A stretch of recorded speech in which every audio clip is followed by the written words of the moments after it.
Welcome back, Brave Frontier fans. A while ago, I got a hold of 10 of these superior mystery chests.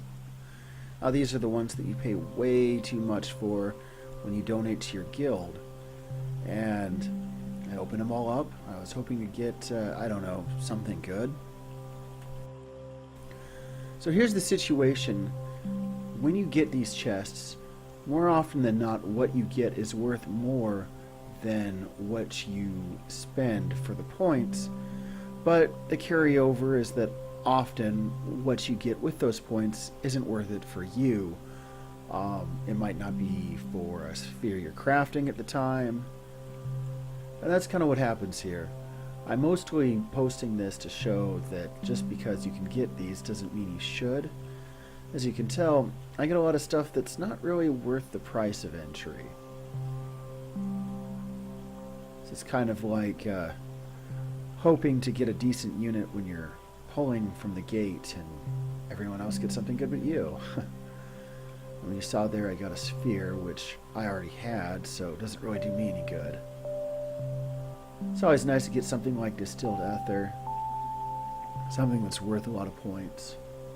But then you compare that to something like this, where it's an infused herb and a bunch of other random garbage as far as I'm concerned.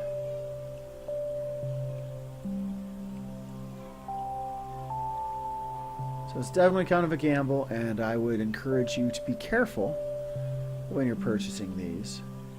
Sure, there's a chance you'll get some special unit. I think in this case I had a chance to get Desert, which I don't really need a second one of, but I would have taken it if I'd gotten it. Instead, all I got was disappointment. And why would I spend guild tokens on that when I can get that for free in the real world? So, of course, it figures about the time we're in the middle of Guild Raid, the new Earth Vortex shows up. I don't know, I could be doing better. Let's go ahead and give it a shot. This guy's got a Felice lead. I shouldn't lose. Unfortunately, my team is trash.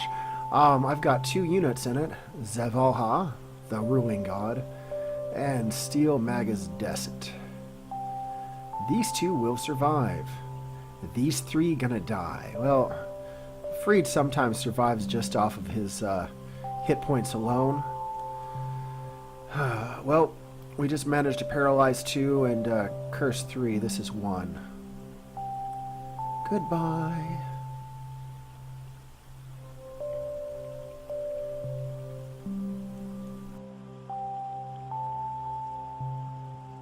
Tell me what I won.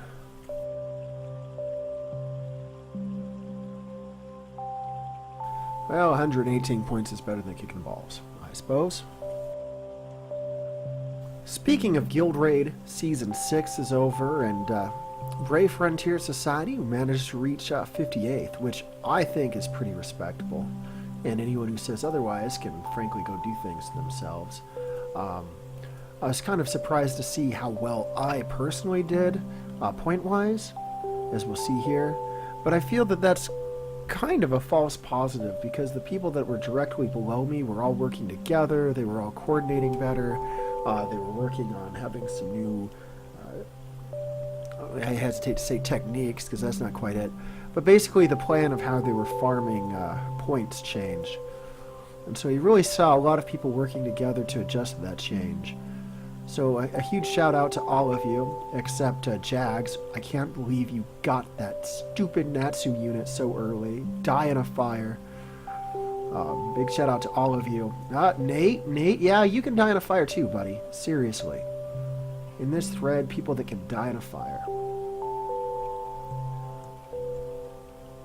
Just kind of going through here really quick. You know, obviously, there is some room for improvement, but that's one of the things that I wanted to talk about as well. So, in this grill, there's a concern that maybe we didn't reach the cutoff for the unit, and I don't even know what the unit is, probably because it doesn't have cat ears this time. If it did, I'd be like, oh, I know what that unit is. That's Desert. It's Desert's sister, only dark. But honestly, in and of itself, that's not a deal breaker. Those units have usually been decent, but usually not meta. When I'm looking at these people that are scoring like all the points, it's easy to say I know how they're doing it. They're using cheats. Well, they're not. They're dedicated players. They're dedicating a lot of time. They're coordinating better. They've got much more in-depth strategies than just farm X for Y. And I think that's what's more important than anything, and I think we're going to see more of in the next season. It's going to be this particular guild skyrocket from like the 50s to the 30s, so look out, world, because they're coming for you. I mean, we fought some pretty decent guilds. Oh, man.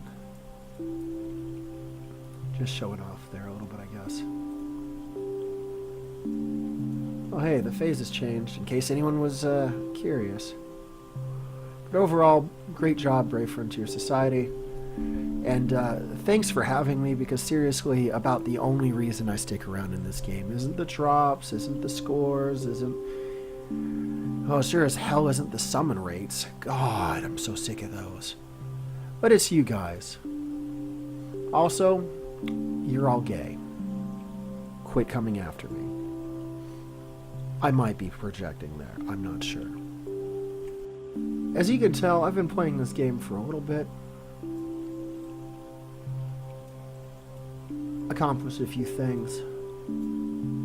However, I'm honestly not sure how much longer I'm going to be playing. And I hate saying that, I hate being like, oh guys, I'm quitting, but the truth of the matter is, I'm kind of at a point where the amount of things I can do doesn't really mesh with the amount of effort it takes to do those things. I guess I need to defeat more 1 and 2 star units. But, it's kind of neat looking through all of these and trying to make sense out of them. But basically, I'm just at a point in my life where I miss the old Brave Frontier, where it wasn't about trying to fight the Pingu system and throw money away in hopes of maybe getting the units I needed to, go through. And it's becoming harder and harder to kind of navigate that realm of, well, I don't have the right units, what now? So we'll see how much longer this continues. But at least I got some good friends to play it with.